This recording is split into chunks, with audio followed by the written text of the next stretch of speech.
புதிய அரசு மே 25 இன்னைக்கு டாஸ்மார்க் ஊழியர்கள் தலைமைச் செயலகத்தை முற்றுகையிட்டு இருக்காங்க. எதற்கானதுன்னா இந்த கலக்கி விற்கக்கூடிய ஆல்கஹாலை விற்பனை சம்பந்தமாக. இதுல பார்ல அதிகமா கலக்கி விற்காங்க. அது வந்து அரசு கண்டுகொள்ளல. இதுக்கு பின்னால ஒரு மாஃபியா கும்பலே இருக்கு. என்ன கேட்டா இந்த இவங்க போராட்டம் நடத்துகின்றவர்களும் சாதாரணப்பட்டவங்க தான். இதை குடிப்பவர்களும் சாதாரணப்பட்டவங்க. நீங்க பார்த்துட்டு இருக்கக்கூடியது என்னுடைய பணியாளர்கள். இந்த பணியாளர்கள் என்கிட்ட 100 பேருக்கு மேல இருக்காங்க. இந்த கலக்கி விற்கிறத 200 ரூபாய்க்கு எல்லாம் வேண்டி குடிக்கிறதுனால அல்சரு குடல் புற்று அதிகமா வருது. அவங்க தெரியாம 200 ரூபாய்க்கு இந்த களைப்பினால வாங்கி குடிக்காங்க. ஆனா ரோட்ல சாய்ந்து விழுந்துருக்காங்க. எனவே புதிய அரசு உடனடியாக இந்த போராட்டக்காரர்களை கண்டு பயப்படக்கூடாது. இதுக்கு பின்னால ஒரு மாஃபியா கும்பல் இருக்கு, கலைக்கு விக்கிய கும்பலை. இந்த கும்பலையும் கட்டுப்படுத்தணும்.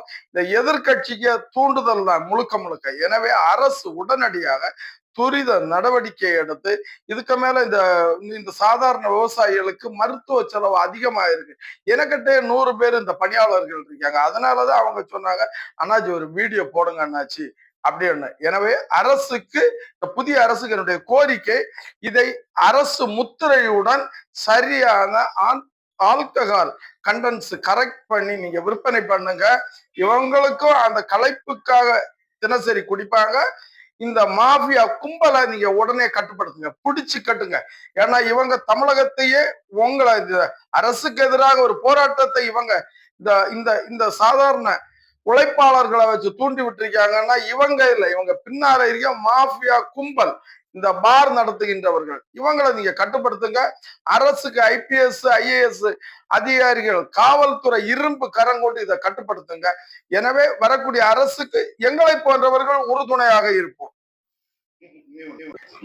இதுக்கு கூட இந்த அசிங்கமான ஆல்கஹால்களை குடிச்சிட்டு இந்த புதிய அரசுக்கு பல்வேறு நெருக்கடிகளை தராங்க. அந்த அம்மாமார்கள்ட்ட தகாத உறவுகளை வச்சுட்டு அந்த பிள்ளைகளை கடத்தி செல்லியாங்க.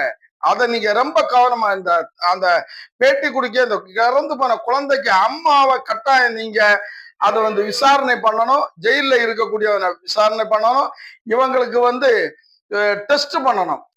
இந்த பாருங்க, டெஸ்ட் என்னன்னா காவல்துறையை வைத்து DNA டெஸ்ட். இவளுக்கும் இந்த ஜெயில இருக்க 2 பேருக்கும் DNA